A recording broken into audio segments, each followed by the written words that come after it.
Amina baba yetu yetu liyefunjina lako weli tukuzwe. Baba yetu yetu liyembinguni yetu yetu. Amina baba yetu yetu liyefunjina lako weli tukuzwe.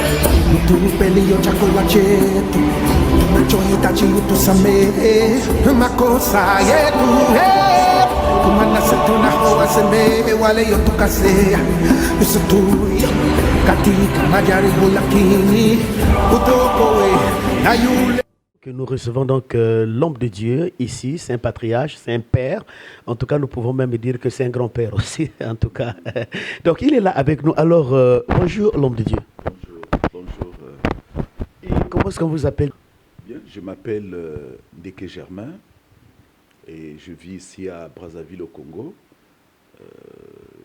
J'exerce un ministère apostolique au Congo et aussi dans le monde. Et donc, je suis marié, père de 5 enfants avec 11 petits-fils. Et sur le plan spirituel, j'ai la responsabilité de plusieurs églises au Congo, plus d'une soixantaine dans tout le pays. Nous sommes actuellement représentés dans tous les départements au Congo et nous sommes aussi à l'extérieur du pays, en Centrafrique, en RDC, en Côte d'Ivoire, au Sénégal, en France, à Cuba, un peu partout dans le monde. Et je compte aussi beaucoup d'enfants dans la foi qui sont attachés à mon ministère, beaucoup de fils qui exercent leur ministère dans le monde et qui sont attachés à mon ministère. Et voilà un peu brièvement présenter ce que je suis. Alors, la thématique, c'est l'importance d'un père spirituel, d'entrée de jeu. Avant cela, l'homme de Dieu, nous voulons connaître votre histoire d'amour avec le Seigneur. Hier, vous étiez un païen au cube et aujourd'hui, vous êtes celui qui engendre les fils, qui donne naissance aux fils. Les fils là donnent naissance. Alors, ce parcours, ce pan-là, était comment? Juste en 5 minutes. Mais avant toute chose, je voulais d'abord revenir sur l'importance d'un père. Vous voyez, le monde naturel dans lequel nous sommes nous enseigne énormément. Chacun de nous appartient à une famille. Donc, il est né d'un père, un père qui apporte la semence, et d'une mère qui reçoit la semence, et ensemble, ils enfantent un enfant, un fils. Et voyez-vous, quand ce fils est né, il est sous l'autorité du père biologique. Le père prend soin de lui, l'élève, le nourrit, l'enseigne, prend soin de sa santé jusqu'à ce que l'enfant grandisse. Voyez-vous, un jour, cet enfant réussit dans ses études, va avoir le désir de se marier. Même s'il va aux États-Unis, il va dans un autre pays, il va aussi loin. Il reviendra voir son père et dira, papa, je veux me marier, est-ce que vous pouvez m'accompagner, ainsi de suite. Donc, le fils, même étant déjà âgé avec la trentaine ou quarantaine, reste toujours rattaché à son père. Et le père sait qu'il a un fils, même s'ils n'ont pas le même niveau spirituel. Voyez? Et le fils, quel que soit le lieu où il se trouve, en cas de décès, en cas de mariage, en cas de maladie, il va toujours prévenir son père. Donc, c'est ce que le monde naturel nous enseigne. Il y a un père biologique, mais quand il y a aussi un père spirituel. Vous savez, nous avons 2 types de pères. Le père biologique, le père spirituel. Vous voyez, le père biologique fait un travail jusqu'à un certain point, jusqu'à un certain niveau. Mais dès qu'on se convertit, la responsabilité maintenant revient au père spirituel. C'est lui qui nous amène à une naissance spirituelle, qui nous aide à la naissance spirituelle. Le père biologique nous a aidés pour la naissance biologique, physique. Mais lui, c'est une naissance spirituelle. Nous sommes nés de nouveau parce qu'une personne nous a accompagnés dans cette démarche-là. Donc, il est un père, celui qui nous a engendrés. Voilà pourquoi l'apôtre Paul pouvait dire à Timothée, « Mon fils que j'ai engendré. » Que j'ai engendré. Et Paul disait même, je souffre des douleurs de l'enfantement. Ouais, parce que l'enfant ne vient pas comme ça. Spirituellement, nous prions, nous jeûnons pour que nous puissions enfanter des enfants. Et quand il est né, on dit qu'on l'a engendré. Donc, tout enfant spirituel doit savoir qu'il a un père spirituel, qu'il est né quelque part, qu'il est né d'un père spirituel. Et voilà, mais malheureusement, dans le contexte tel que nous vivons actuellement, ces enseignements-là ne sont pas véhiculés. Des personnes qui se convertissent ne savent pas qu'il a un père spirituel, qu'il est dans une maison spirituelle, qu'il a une famille spirituelle, et ils ne savent pas. C'est pour cela que beaucoup de personnes sont en train d'errer, d'aller par-ci, par-là, mais en principe, on doit rattacher à son Père. Vous savez, quels que soient les problèmes qu'on puisse avoir dans une église, on ne peut pas quitter son Père parce que, vous savez, dans le monde, nous sommes attachés au lien de sang dans une famille biologique. Quels que soient les problèmes, on ne peut pas dire je n'appartiens plus à cette famille-là. On est toujours membre de cette famille-là. Et sur le plan spirituel, c'est la même chose. Il peut y avoir des divergences, mais on ne peut pas dire je quitte cette famille-là, je ne suis plus membre de cette famille-là. On reste toujours attaché à la famille. Et donc, je voulais un peu essayer de rappeler cela donc pour montrer l'importance d'un père.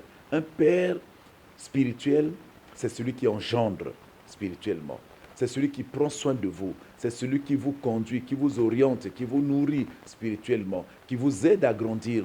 Le père spirituel, c'est celui qui vous aide à entrer dans votre destinée. C'est ce que le père biologique ne peut pas faire. Ouais, il s'arrête à un niveau et le père spirituel prend le relais et vous fait entrer dans votre destinée. Il ne vous enseigne pas la voie du salut, le père biologique, à moins qu'il soit enfant de Dieu, ou pasteur ou chrétien. Mais le père spirituel va vous accompagner jusqu'au salut. Et voilà l'importance d'un père spirituel. Je crois que les deux, il faut les honorer. On honore le père biologique, on doit aussi honorer le père spirituel. Alors, comment est-ce que l'homme de Dieu, un jour, vous êtes devenu chrétien? Ça s'est passé comment? Mais c'était très simple. Vous savez que tout homme est à la recherche de Dieu. Il y a un vide dans le cœur de l'homme. Et pendant que j'étais jeune, je ressentais ce vide à un moment donné. J'étais déjà au lycée, même au collège. J'aspirais à prier, mais je ne savais pas comment. Et nous sommes allés à l'internat, au lycée.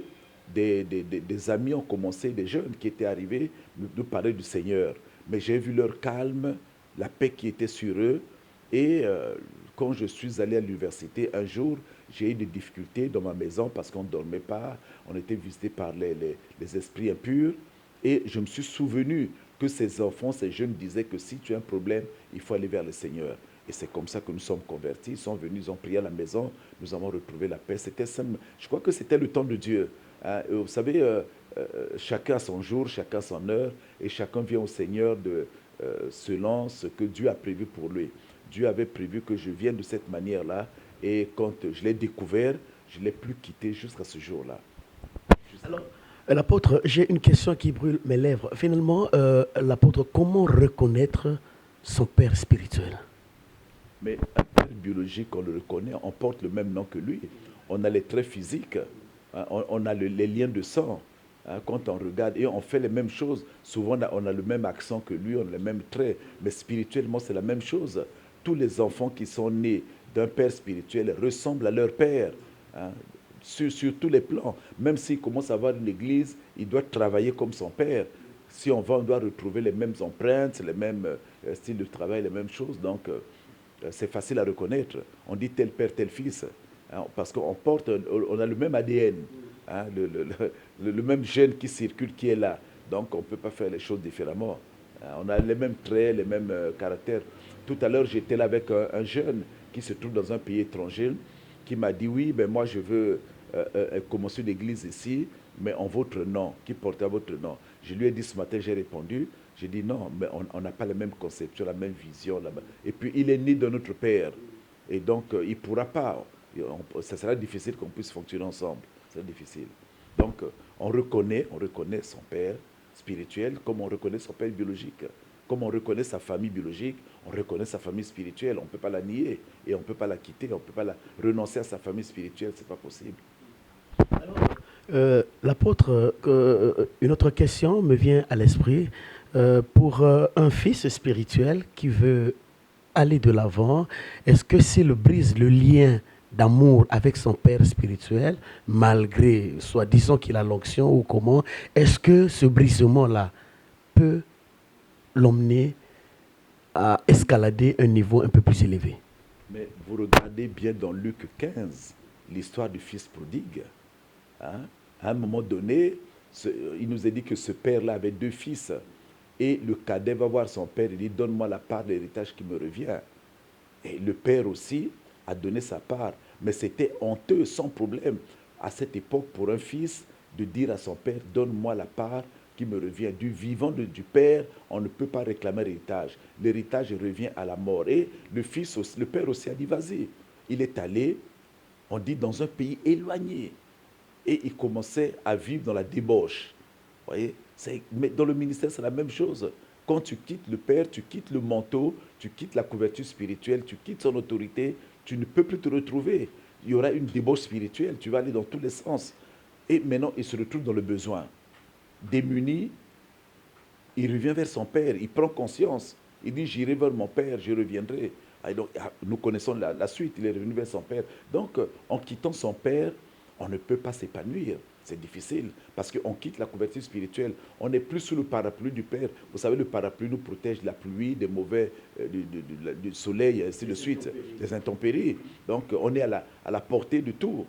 Et donc, je crois qu'on ne peut pas être heureux quand on quitte son Père. C'est la même chose dans une famille biologique. Quand on dit, écoute, je ne suis plus de cette famille-là, mais on n'est pas heureux. On n'est pas heureux.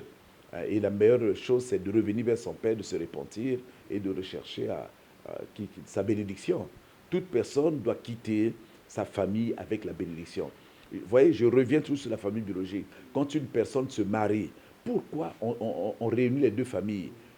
On donne la dot, c'est pour chercher la bénédiction. Que ceux qui vont quitter la famille, aller créer une nouvelle famille, puissent aller avec toute la bénédiction. Il faut quitter une église avec la bénédiction. Que ton Père prononce des paroles de bénédiction sur toi.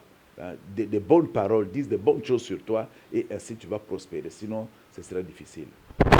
Apôtre, comment toucher le cœur de son père spirituel pour être un fils légitime? Mais la première, d'abord, toucher son père, c'est d'abord la reconnaissance. Savoir que c'est ton père. La première des choses, c'est ça. Manifester l'amour vers son père. Et il y a un texte, je crois, dans Proverbe qui dit, dans Malachie, il dit, si je suis père, quel est l'honneur qui m'est dû? Donc, il faut savoir honorer le père. Et d'ailleurs, il y a une recommandation dans les épîtres, on dit, honore ton père et ta mère, afin que tu vives heureux sur la terre et que tu prends tes jours. Donc, d'abord, honorer le père. Comment honorer le père? Mais c'est en manifestant de l'amour, en reconnaissant que c'est ton père, en s'humiliant devant le père, et on l'honore, en le soutenant aussi, financièrement, matériellement, spirituellement, c'est ça. Et le père doit se sentir honoré. Voilà, le père doit se sentir honoré, chers téléspectateurs. Vous êtes en train de comprendre que, en tout cas, c'est très important d'honorer son père spirituel. Alors, l'apôtre, une question encore me vient à l'esprit. Puisque nous parlons en ce qui concerne l'importance d'un père spirituel, quels sont les avantages pour un fils qui accorde du respect, de l'obéissance, de l'humilité à son père, et quels sont les désavantages de celui qui fait le contraire? Vous voyez, aujourd'hui, quand on regarde dans le monde actuel dans lequel nous vivons, il y a une différence entre le monde anglophone et le monde francophone. Vous voyez, dans le monde anglophone, ils ont le sens de la paternité. Ils respectent la paternité. Un pasteur, quand tu vas quelque part, on lui demandera toujours posant la question de savoir qui est ton père. Qui est ton père? Et vous allez voir, cela est net dans le monde anglophone. Mais le monde francophone n'a pas compris cela. Et c'est notre responsabilité d'enseigner. Vous voyez, souvent ces comportements des fils, parce qu'ils n'ont pas été enseignés sur le rôle d'un père, sur la paternité. Toute la Bible ne parle que de la paternité, de l'Ancien Testament jusqu'au Nouveau Testament. Je n'ai pas envie de citer les versets, on ne parle que de la paternité. Donc, et si vous n'entrez pas, vous n'obéissez pas à ce fonctionnement-là, mais il y a la malédiction qui est sur vous. Mais si vous obéissez, il y a la bénédiction qui va vous accompagner. Parce que c'est le Père, c'est celui qui est porteur de la bénédiction. C'est lui qui est le porteur. Donc, voilà un peu ce que je voulais dire sur... mais beaucoup de choses peuvent vous arriver. Beaucoup de choses. Le désordre dans le ministère. Le désordre. Le manque de croissance dans le ministère. Beaucoup d'églises ne croissent pas, c'est à cause de cela. Ne sont pas orientées, c'est à cause de cela. Tu ne peux pas aller reproduire autre chose. Tu ne peux qu'aller à partir de la... Même si tu as une vision. Mais la base, c'est la vision qu'a reçue ton père. Tu dois prendre la suite. Isaac a fait la suite de ce qu'Abraham a fait. Jacob a fait la suite de ce qu'Isaac a fait. Regardez même dans la parole de Dieu, les Timothée ont fait ce que Paul a fait. Et les Tites. Donc, on n'est pas comme ça. On n'est pas comme ça. On a une racine, donc on doit continuer ce que nos pères ont fait. L'apôtre, finalement, quels sont les devoirs d'un père à l'endroit de ses fils? C'est d'abord de faire connaître à son fils ses responsabilités, que c'est un fils. Il doit nourrir ce fils-là, il doit le soutenir, il doit prier pour lui, il doit l'encadrer, il doit l'orienter, il doit l'encourager. Donc, il est là pour là, il doit le chérir. C'est ça le rôle du père. C'est ça le rôle du père, l'orienter, faire que le fils puisse aller de l'avant. Vous savez, je reviens toujours sur le père biologique. Quand le père a un fils, qu'est-ce qu'il fait? Malheureusement, il y a des pères qui sont démissionnaires, qui laissent les enfants dans la rue. Mais le père, quand l'enfant est né, il est né dans une maternité, mais les parents n'abandonnent pas le fils sur les étagères de la maternité. Qu'est-ce qu'ils font? Ils vont commencer à l'habiller. C'est ça le rôle du père. Il l'habille et qu'est-ce qu'il commence maintenant à le laver, le nettoyer. Il n'abandonne pas. Hein? Et qu'est-ce qu'ils font? Ils lui donnent à manger, le biberon, le lait. Donc, il faut donner la parole de Dieu. Hein? Il faut habiller l'enfant, qu'il ait un vêtement de justice, parce qu'avant que nous naissions, on avait des vêtements sales. Il faut d'autres vêtements. On le nourrit spirituellement, on lui donne le lait. L'enfant grandit, maintenant, après le lait, il lui faut la nourriture solide. Hein? Il faut de la nourriture solide. Maintenant, il commence à manger la viande, du poisson. Donc, il faut une parole solide maintenant. Donc, il y a un encadrement qu'on assure. Ensuite, il faut veiller sur lui pour qu'il n'y ait pas de maladie. Et ensuite, il doit commencer à aller à l'école. Donc, il faut soutenir la formation de l'enfant. C'est ça le rôle du père spirituel. Quelque part, il doit faire une formation maintenant. On ne lâche pas un enfant comme ça. Et quand il a réussi, il se marie, il dit, bon, moi aussi, je vais fonder une nouvelle famille. OK, mais il le fait sous l'autorité du père. Vous voyez, aujourd'hui, on voit certains fils qui quittent. Il peut faire une consécration de ses ministres de Dieu sans que le père soit là. On ne peut pas faire une grande activité dans son église sans que ton père soit là. Le père doit être là. Même si on consacre les anciens, les diacres, même s'il y a d'autres ministères, le père doit être là. Tu fais une campagne d'évangélisation, le père doit être là. Dans toute activité. Le père aussi a une activité, tu dois être là. Et c'est là qu'on voit la relation qu'il y a entre le père et le fils. Même s'il est allé commencer une nouvelle église. Voilà, ça c'est vraiment important, l'homme de Dieu.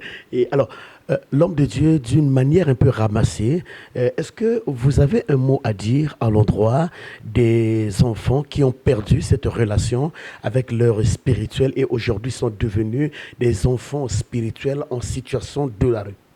C'est de prendre conscience. Comme dans Luc 15, le cas du fils prodigue, il dit, il est entré en lui-même.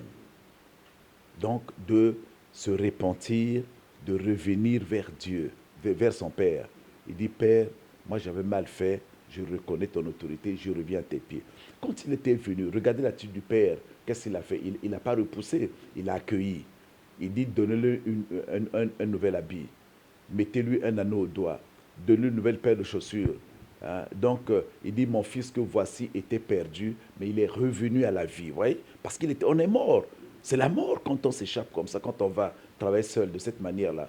Vous savez, aujourd'hui, on ne peut pas travailler sans et être loin de son père spirituel. Ce n'est pas possible. Parce qu'on a toujours besoin de son regard, de ses conseils, de sa protection. Voyez? Et toute personne isolée et qui travaille seule sera facilement attaquée par l'ennemi. Donc, on a besoin de la couverture du Père. C'est lui qui protège. C'est l'image de la mère poule. Quand on voit l'épervier ou le corbeau autour, mais quand la mère poule voit ça, il étend les ailes, les protège et les poussins viennent sous les ailes. C'est ça le rôle. Spirituellement, c'est la même chose. C'est la même chose. Donc, qu'ils reviennent vers leur Père, c'est le mot que je voulais dire, qu'ils reviennent vers leur Père, et qu'ils sachent qu'ils ont un Père et qu'ils doivent rester sous l'autorité du Père. Quel est le conseil que vous, en tant que patriarche, pouvez donner à ces hommes spirituels? Mais d'abord, le Père n'a jamais tort. Vous voyez, le Père n'a jamais tort. Le Père voit loin. Il est passé sur cette route, il sait ce qu'il y a. Quel que soit le comportement du Père, on doit accepter son Père. Vous voyez, certains sont nés. Aujourd'hui, vous avez votre Père, même s'il a des chics aux pieds, tout le monde le sait. Mais vous n'allez pas aller dire non, papa, tu es, comme on disait, enfant chicard, et moi, je ne veux plus de toi. Non. Même si le père est boiteux, si le père est comment, les enfants l'acceptent. Hein. Vous voyez, un enfant qui est né, même si la maman lui donne du sein, du lait, et il remarque que les seins de la maman ont des gales, mais l'enfant ne va pas contester. Ce qui le préoccupe, c'est le lait. Donc, quel que soit le niveau spirituel d'un père, on ne peut pas le repousser. Vous savez, souvent nous voyons que quand un enfant commence à avoir une grâce au-delà de la grâce de son père, et il dit non, mais moi, il ne veut plus qu'il soit mon père. Non, quelle que soit ta grâce, on ne renie jamais son père. Quel que soit son comportement, ses attitudes, il reste le père, parce que c'est lui qui a engendré. On n'efface pas l'histoire comme ça, ce n'est pas possible. L'apôtre, lentement et sûrement, nous sommes en train de chuter vers la note finale de notre émission. Mais une question me vient à l'esprit. Finalement, l'apôtre, quel est votre secret en bâtissant beaucoup des églises sur le plan international? Là, nous changeons un peu de chapitre. Peut-être qu'on reviendra un jour, il y a beaucoup de choses à dire à ce sujet. C'est d'abord la fidélité à Dieu. La fidélité à Dieu, il y a l'appel, il y a la vision, il y a beaucoup de choses à dire. Je crois que nous réservons cela pour une autre émission, peut-être à Pointe-Noire, si Dieu le veut, pour que nous allions étape par étape, parce que rien que sur les implantations, nous avons beaucoup de choses à dire. Je ne peux pas balayer comme cela en quelques temps, mais Dieu, c'est aussi la grâce du Seigneur, parce que tout le monde n'est pas appelé à faire ce travail d'expansion partout. Donc, chacun a sa grâce et nous en reparlerons. L'apôtre, Dieu vous utilise puissamment. Vous êtes un homme d'onction et le Congo compte sur vous. Votre secret? C'est la prière. Le premier secret, c'est la prière. L'intimité avec Dieu, la relation avec Dieu. Deuxième chose, c'est la lecture permanente, quotidienne de la parole de Dieu. Troisième chose, c'est la vie de sanctification. Quatrième des choses, c'est la libéralité. Voilà, je crois que ce sont les clés pour se maintenir à toujours à un certain niveau dans la vie chrétienne, dans la vie spirituelle. Voilà, une question de récréation. L'apôtre, si le Seigneur vous créait comme un animal, ça serait quoi le choix de cet animal?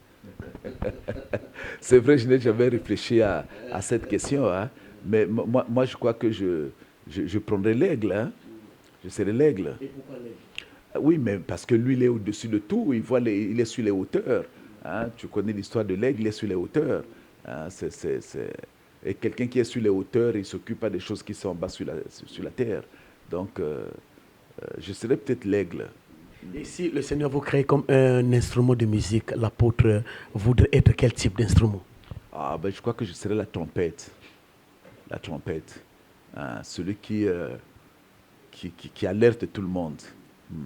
Voilà. Le repas préféré de l'apôtre? Tu ne m'as pas dit si ce serait une plante. Je vous prie, allez-y, apôtre. Mais ce serait l'olivier. Wow. Et votre repas préféré, apôtre? Oui, mais nous sommes dans un pays où on aime bien le manioc et le pondou, le sakasaka. Donc c'est mon repas avec du poisson d'eau douce. Ça, c'est vraiment mon repas. Mon épouse le sait. J'aime bien ça. C'est un beau plat. Merci beaucoup, l'apôtre Germain Dequier. Et l'apôtre, nous sommes arrivés quasiment à la fin de notre émission, le Logos. Et vous êtes un homme simple, l'apôtre. Où se cache votre simplicité? Mais c'est l'Esprit de Dieu qui fait ça. Hein. Je crois que la Bible dit que l'humilité précède la gloire. L'humilité, ce n'est pas la faiblesse, hein, mais c'est tout un état d'esprit. Le Seigneur dit que ceux qui s'humilient, je les élève. Ceux qui s'élèvent, c'est orgueilleux, moi je les abaisse. Et quand vous comprenez cela, vous obéissez à la parole du Seigneur, il fera voir ces choses dans votre vie. Voilà. Merci beaucoup, apôtre. Vous faites partie des hommes de Dieu qui assistent aussi d'autres hommes de Dieu sur tous les plans spirituels, financièrement. Et nous avons votre témoignage. Vous avez ouvert une porte à un homme de Dieu en Afrique de l'Ouest. Et cet homme de Dieu a témoigné lors de son passage à notre émission. Il était béni financièrement. Finalement, apôtre, ça vous fait pas mal quand vous bénissez une personne financièrement? Ah bon, ça c'est une bonne nouvelle. Non, ça fait pas mal, c'est une joie d'entendre même que des personnes sont bénies par ma recommandation. C'est une très bonne chose. Et je crois qu'aucun ministère ne peut se satisfaire tout seul. Nous devons travailler en étroite collaboration et on doit être recommandable. Voilà ce que je voulais dire. Tout ministère doit être recommandable. On doit vous faire une recommandation, on ne peut pas aller seul. Là, on revient encore sur les pères. Et si vous allez en Afrique de l'Ouest, ils sont influencés par le monde anglophone et ils travaillent sur la base de la paternité. Et quand vous avez la recommandation d'un père, vous passez partout. Pour finir, apôtre, un mot à l'endroit des pères et un mot à l'endroit des fils. Après, on va clore notre entretien. Non, mais pour les pères, qu'ils continuent à faire leur travail d'enseignement dans cette nation pour que le cœur des fils puisse venir vers les pères. Et notre rôle maintenant en tant que père, c'est que les cœurs des fils aussi soient attachés au père.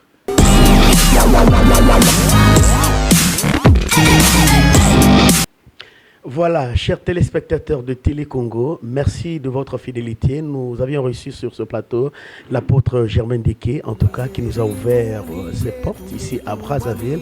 En effectuant donc ce voyage de Pointe-Noire pour Brazzaville, vraiment, nous bénéficions donc de la réception de l'homme de Dieu. Il nous a ouvert ses portes. C'était pas compliqué comme nous trouvons ailleurs, et nous sommes fièrement joyeux, en tout cas, de sa simplicité, de sa modeste personnalité et de tout ce qu'il a donné comme éclairage dans les zones sombres. Et la thématique était l'importance d'un père spirituel. Nous bénissons le Seigneur aussi pour le pasteur Larousse Ruffin, en tout cas, qui a laissé son poste de travail juste pour se relier à nous, et nous en sommes reconnaissants à la simplicité de cet homme aussi, qui aussi nous apporte aussi des conseils pour l'avancement de l'œuvre de Dieu. Nous vous disons donc merci de votre fidélité à Télé Congo Pointe-Noire. Suivez cette émission même par le biais de YouTube, Bartel TV Logos. Vous suivrez l'intégralité de cette émission. Merci. À nous revoir donc dans les prochaines occasions. Au revoir. Merci.